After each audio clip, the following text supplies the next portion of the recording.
Ang bunga ng katotohanan. Ang mga salita ng Elohim sa puso ng isang tao. Paraan ng buhay.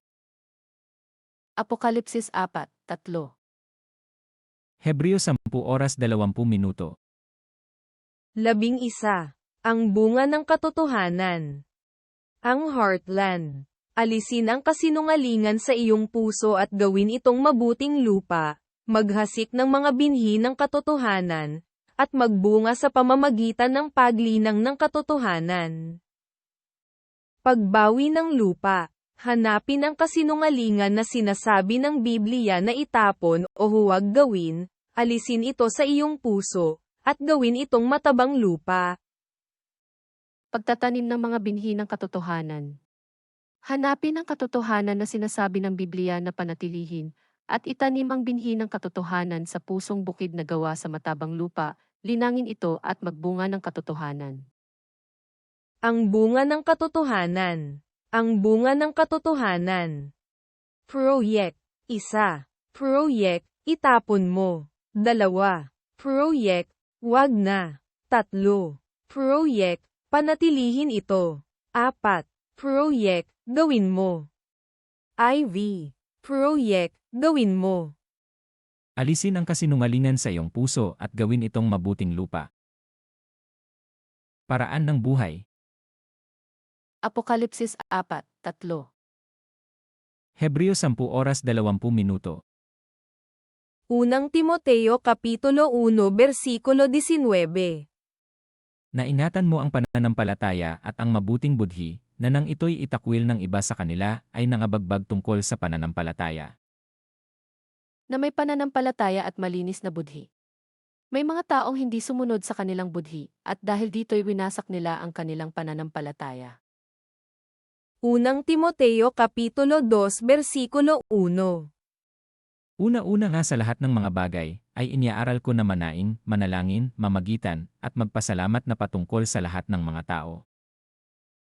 Mga tagubilin tungkol sa panalangin, una sa lahat, ipinakikiusap kong paabutin ninyo sa Diyos ang inyong kahilingan, panalangin, pamanhik, at pasasalamat para sa lahat ng tao. Unang Timoteo Kapitulo 2 Bersikulo 2. Ang mga hari at ang lahat ng nangasa mataas na kalagayan, upang tayo'y mga buhay na tahimik at payapa sa buong kabanalan at kahusayan. Gayon din ang gawin ninyo para sa mga hari at mga may kapangyarihan, upang makapamuhay tayo ng tahimik at payapa, marangal at may kabanalan. Unang Timoteo Kapitulo 2 Bersikulo 8.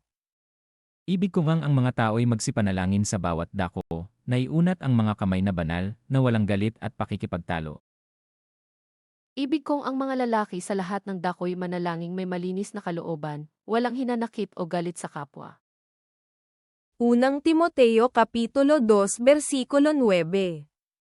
Gayon din naman, na ang mga babae ay magsigayak ng mahinhing damit na may katimtiman at hinahon, hindi ng mahalagang hiyas ng buhok, at ginto o perlas o damit na mahalaga. Ang mga babae na maidapat maging mahinhin, maayos at maingat sa pananamit at ayos ng buhok. Ang pinakahiyas nila ay hindi ang mga palamuting ginto, perlas o mamahaling damit. Unang Timoteo Kapitulo 2 Bersikulo 10. Kundi, siyang nararapat sa mga babae na magpakabanal sa pamamagitan ng mabubuting gawa. Kundi ang mabubuting gawang nararapat sa mga sumasampalataya sa Diyos. Unang Timoteo Kapitulo 2 Bersikulo 11. Ang babae mag-aral na tumahimik na may buong pagkapasakop. Ang babae kailangang tumahimik sa panahon ng pag-aaral at lubos na pasakop. Unang Timoteo Kapitulo 4 Bersikulo 7. Datapuat itakwil mo ang mga kathang masasama at walang kabuluhan. At magsanay ka sa kabanalan. Huwag mong pag-aksayahan ng panahon ang mga alamat na walang kabuluhan, sa halip magsanay ka sa kabanalan. Unang Timoteo Kapitulo 4 Bersikulo 12. Huwag hamakin ng sinuman ang iyong kabataan, kundi ikaw ay maging uliran ng mga nagsisisampalataya, sa pananalita, sa pamumuhay, sa pag-ibig, sa pananampalataya, sa kalinisan. Huwag mong bigyang daan na hamakin kaninuman dahil sa iyong kabataan. Sa halip, pagsikapan mong maging huwara ng mga sumasampalataya, sa pananalita, ugali, pag-ibig, pananampalataya at kabanalan. Unang Timoteo Kapitulo 4 Versikulo 13. Hanggang ako'y pumariyan ay magsikap ka sa pagbasa, sa pangangaral, sa pagtuturo. Iukol mo ang iyong panahon sa pagbabasa ng kasulatan sa madla, sa pangangaral at pagtuturo hanggang sa ako'y dumating. Unang Timoteo Kapitulo 4 Versikulo 15. Magsipag ka sa mga bagay na ito, tumalaga kang lubos sa mga ito, upang ang iyong pagkasulong ay mahayag sa lahat. Isagawa mo ang mga ito at lubos mong italaga rito ang iyong sarili upang makita ng lahat ang iyong pag-unlad. Unang Timoteo Kapitulo 4 Versikulo 16. Mag-ingat ka sa iyong sarili at sa iyong turo. Manatili ka sa mga bagay na ito, sapagkat sa paggawa nito ay ang iyo ring sarili ang ililigtas mo at pati ng mga nagsisipakinig sa iyo. Maging maingat ka sa iyong pagkilos at pagtuturo. Patuloy mong isagawa ang mga bagay na ito upang maligtas ka pati ang mga nakikinig sa iyo. Unang Timoteo Kapitulo 5 Versikulo 1. Huwag mong pagwikaan ang matanda, kundi pang-aralan mo siyang tulad sa ama, ang mga kabataang lalaki na tulad sa mga kapatid. Mga pananagutan sa kapwa mananampalataya, huwag mong pagwiwikaan ang mga lalaking higit na matanda sa iyo, kundi pakiusapan mo silang tulad sa iyong ama. Ibilang mong kapatid ang mga kabataang lalaki. Unang Timoteo Kapitulo 5 Versikulo 2. Ang mga babaeng matatanda na tulad sa mga ina, at ang mga kabataang babae na tulad sa mga kapatid na babae sa buong kalinisan. Ituring mong ina ang matatandang babae at pakitunguhan mo ng buong kalinisan ang mga kabataang babae na parang kapatid mo rin.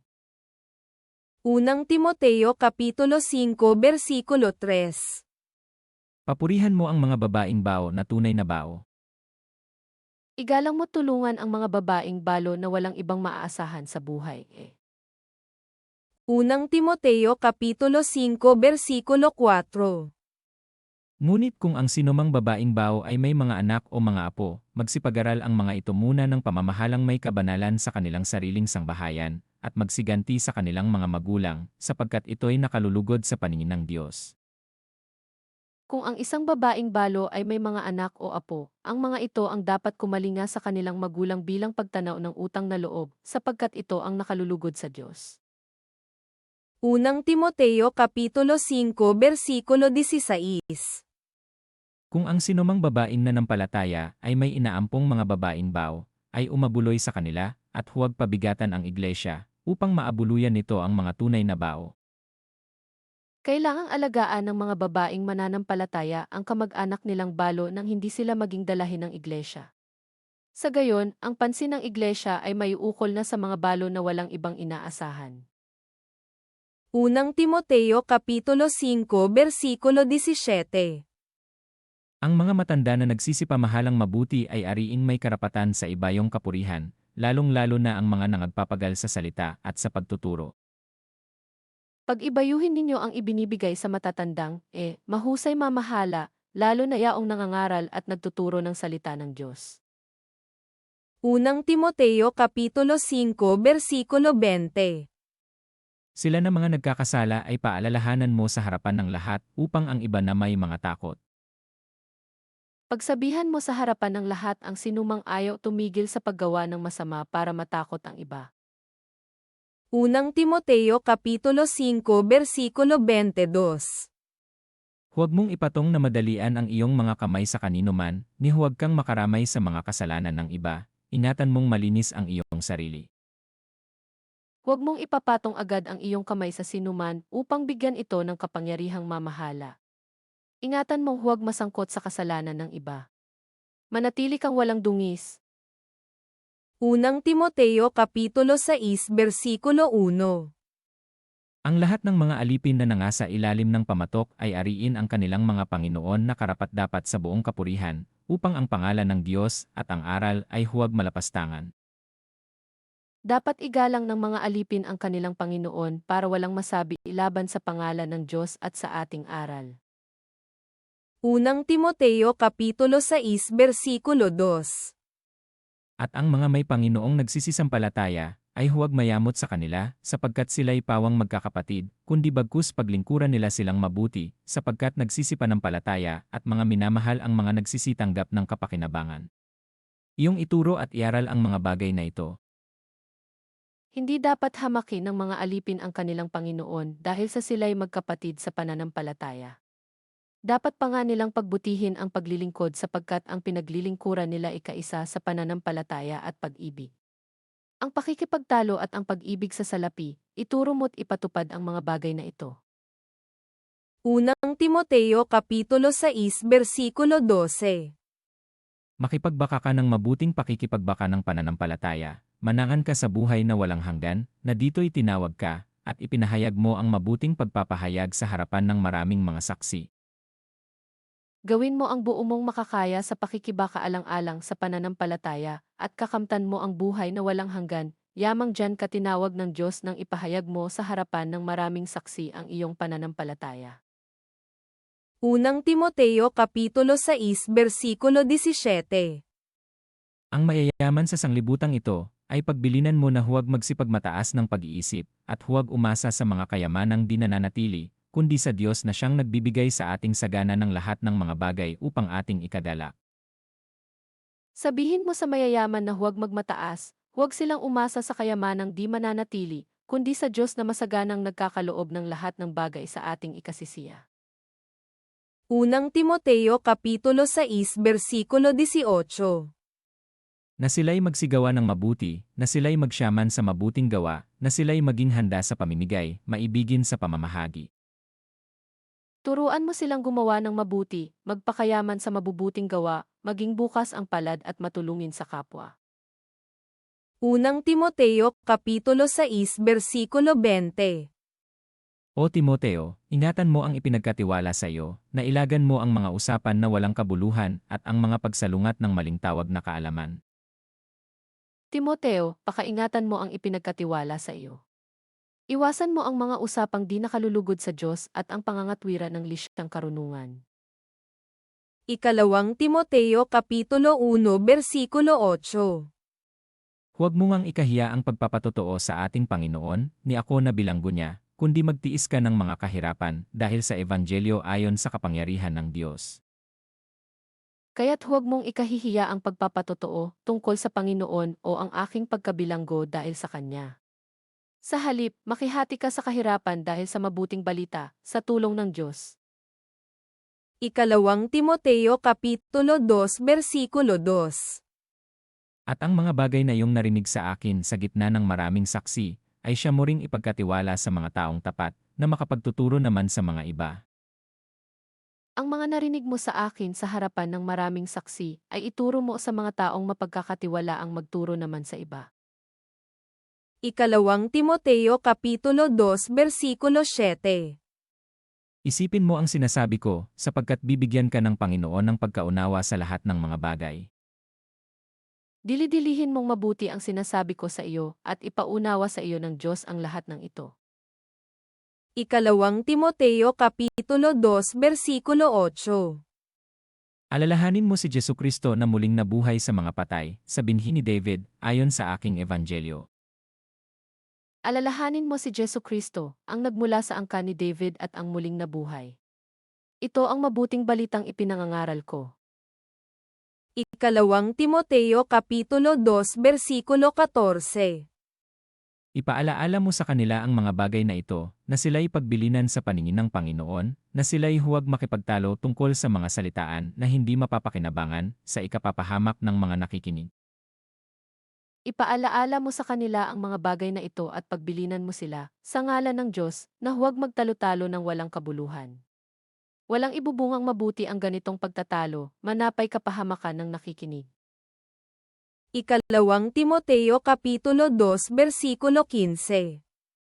Pagsikapan mong humarap na subok sa Diyos, manggagawang walang anumang ikahihiya, na gumagamit na matuwid ng salita ng katotohanan. Pagsikapan mong maging karapat-dapat sa Diyos, manggagawang walang dapat ikahiya at tapat na nagtuturo ng katotohanan. Ikalawang Timoteo Kapitulo 2 Versikulo 22. Datapuat layuan mo ang masasamang pita ng kabinataan, at sundin mo ang kabanalan, ang pananampalataya, ang pag-ibig, ang kapayapaan, kasama ng mga nagsisitawag sa Panginoon mula sa pusong malinis. Kaya nga, iwasan mo ang masasamang hilig ng kabataan. Pagsikapan mong maging makatarungan, tapat at mapagmahal. At mamuhay ka ng payapa, kasama ng mga taong may malilinis na puso at tumatawag sa Panginoon. Ikalawang Timoteo Kapitulo 2 Versikulo 24. At ang alipin ng Panginoon ay hindi nararapat na makipagtalo, kundi maamo sa lahat, sapat na makapagturo, matiisin. Hindi dapat makipag-away ang lingkod ng Diyos, sa halip, dapat siyang maging mabuti sa pakikitungo sa lahat, mahusay at matyagang guro. Ikalawang Timoteo Kapitulo 2 Versikulo 25. Nasawaing may kaamuan ang mga nagsisisalangsang, baka sakaling sila'y pagkalooban ng Diyos ng pagsisisi sa ikaalam ng katotohanan. Mahinahon niyang ituwid ang mga sumasalungat sa Kanya, baka sakaling sa ganitong para ay bigyan sila ng Diyos ng pagkakataong magsisit tumalikod sa kanilang mga kasalanan at malaman ang katotohanan.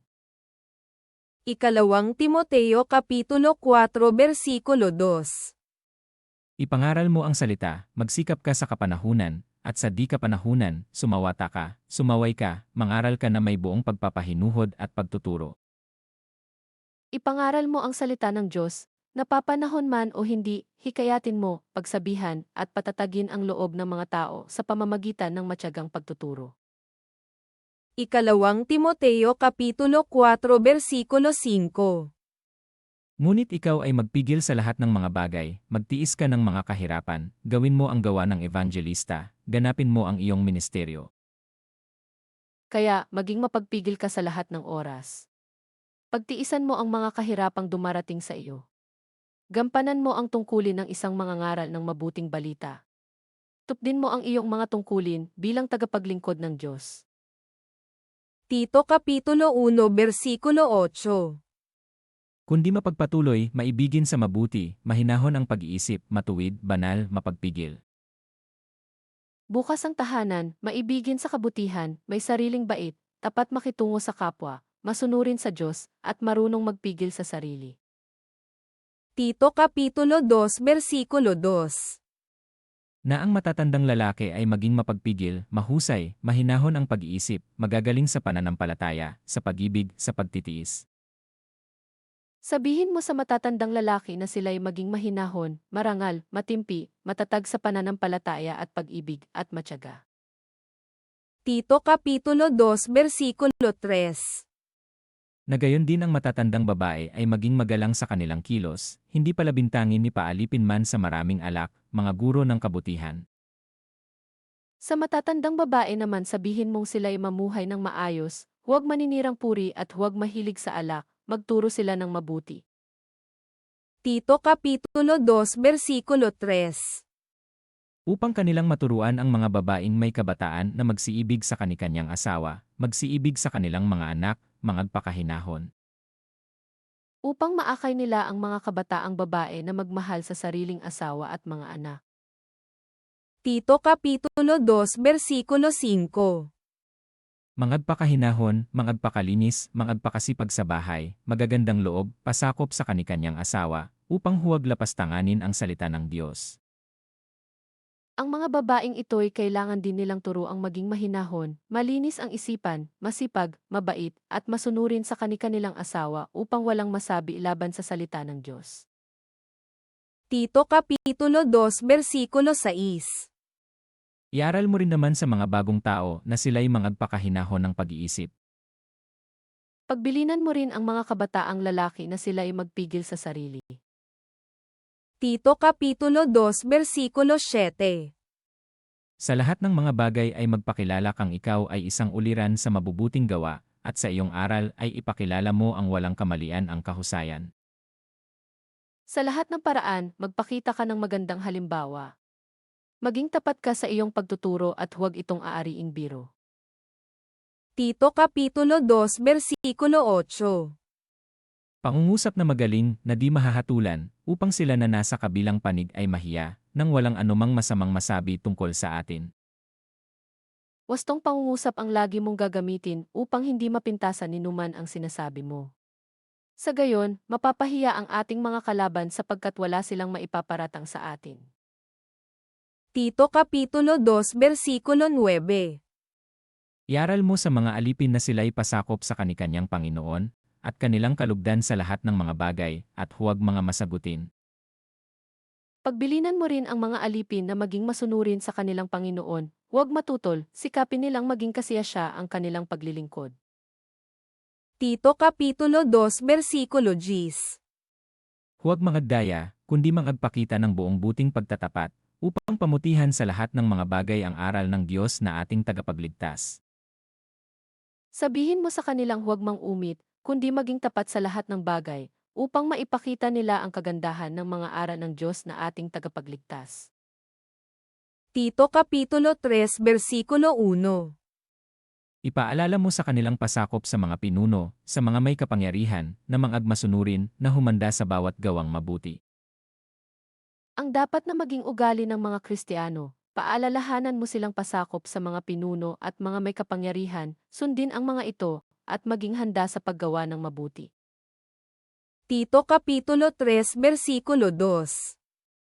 Na huwag magsalita ng masama tungkol sa kanino man, na huwag makipagtalo, kundi mapakahinhin at magpakahinahon sa lahat ng mga tao. Pagbawalan mo silang magsalita ng masama kaninuman. Kailangang maging maunawain sila, mahinahon at maibigin sa kapayapaan. Tito Kapitulo 3 Versikulo 9. Ngunit ilagan mo ang mga hangal na usapan, at ang mga pagsasalaysay ng lahi, at ang mga pagtatalo, at pagtataltalan tungkol sa kautusan, sapagkat ang mga ito ay di pinakikinabangan at walang kabuluhan. Iwasan mo ang walang kabuluhang pagsasalungatan, ang pagsasalaysay ng mahabang talaan ng mga ninuno, ang pagtatalo at ang pag-aaway tungkol sa kautusan. Ang mga ito ay walang mabuting ibubunga,